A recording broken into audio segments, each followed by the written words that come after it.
Very open na nga sina Julia Montes at Coco Martin sa kanilang relasyon as a legit couple. Natanong tuloy ang aktres kung paano niya i-describe si Coco bilang isang ideal partner in real life. Isinilarawan niya itong caring at supportive. Inaalagaan mula umaga hanggang gabi. Itinuturing din niya itong best friend. Pagbabahagi ni Julia, lagi raw sinasabi ng aktor na siya ay maganda. Say pa nito, "Teka, I'm blushing. Kinabahan tuloy ako."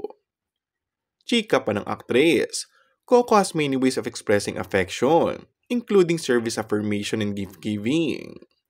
Ramdam daw at alam ni Coco kung anong kailangan niya sa lahat ng pagkakataon. Kung kailangan niya ng affirmation, ay ibinibigay agad ito ng aktor. Klinaro din ni Julia na hindi sila secretive, kung hindi private people. Nahihiya lang sila na maging sa mga kaibigan nila, na maging vocal sila sa kanilang relasyon. Komento ng netizens, Julia and Coco's relationship is truly inspiring. It's great to see how they support each other and express their love in thoughtful ways.